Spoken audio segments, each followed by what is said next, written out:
there is Santa Ana Island in the Solomon Islands. You can see our Zodiacs heading out to check. Super choppy ride to Santa Ana. Really, really choppy.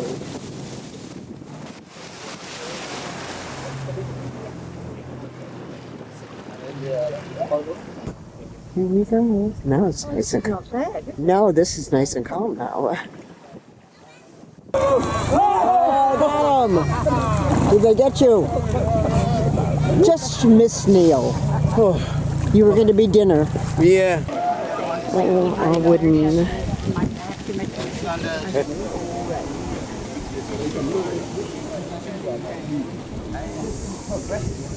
As you can see here, the houses are on stilts, and they have 3 villagers that are going to participate. This tree has a gazillion orchids on it. Beautiful they are. Of course, I'm shooting right into the light. It goes all the way up the trunk. It's called an antelope orchid.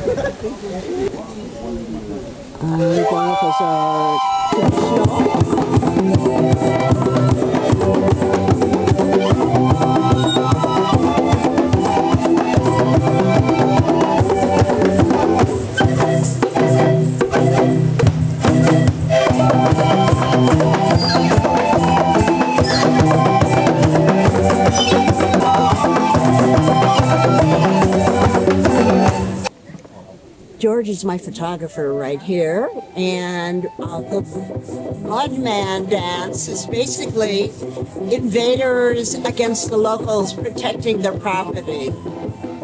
It's going to be very exciting. Thanks, George. That's George.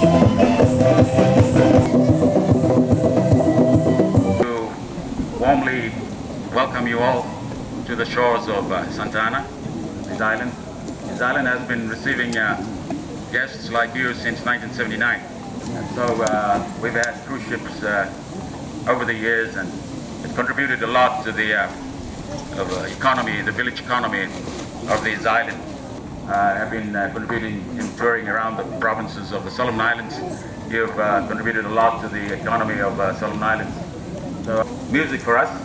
I have 2 other groups of women who will be performing as well after this group.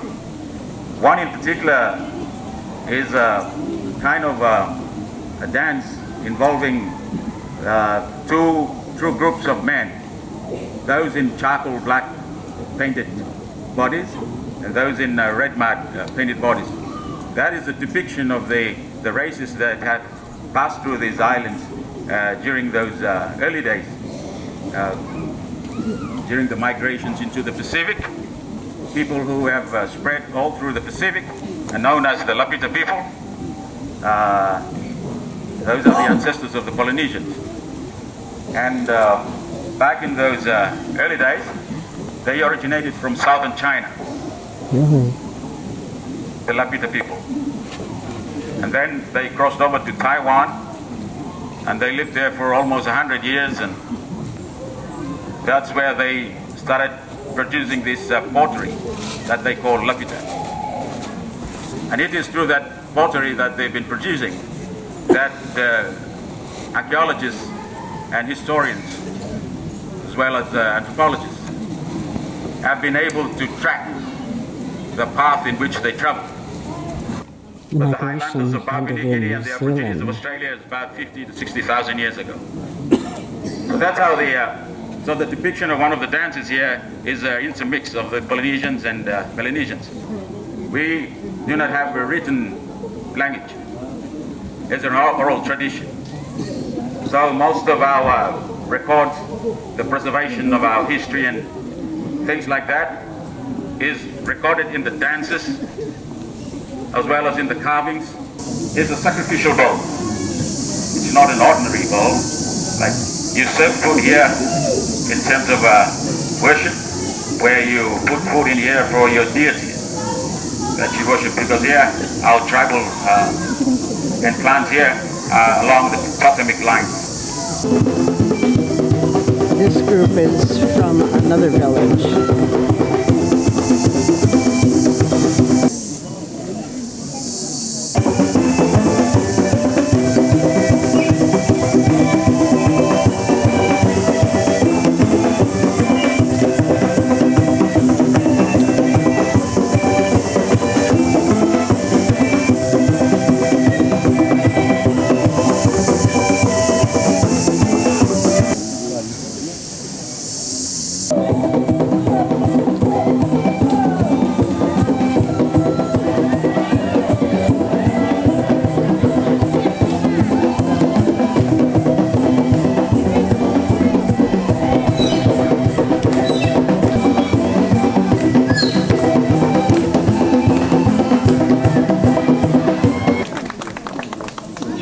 Those are huge.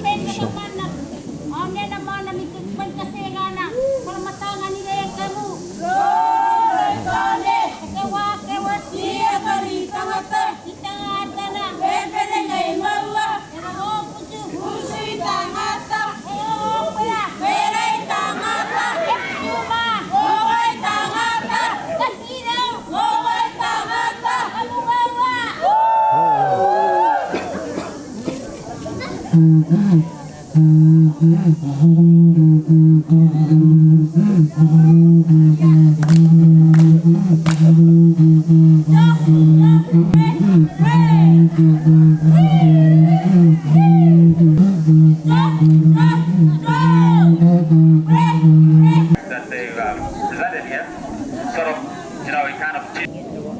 Every island has different dances and different costumes, and as you can tell, this is an expedition cruise.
Here come the warriors to chase them away.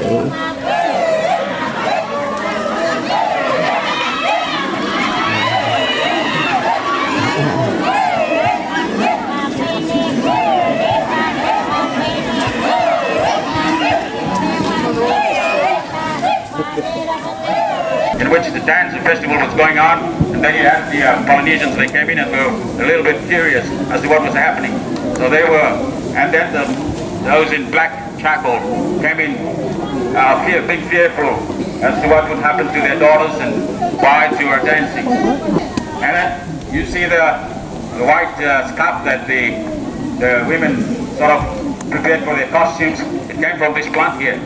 So they extracted the white part in the stem here to produce that costume. That's what they use for this particular dance. But in other dances, they have other costumes made of traditional money. There we go. As you can see, I'm stopping. Well, that's okay. I'm just worried about the camcorder. Thanks, Paul. Sure. Got it. That's the best place to be in the water. Yeah. Okay. I'm a drowned rat Let's just hope everything dries off eventually. Okay, trivia. You need 2 pairs of shoes. I've got my sneakers, 1 old pair with me, and I've got my Keen sandals because it takes forever to dry out. It takes more than a day to dry out anything.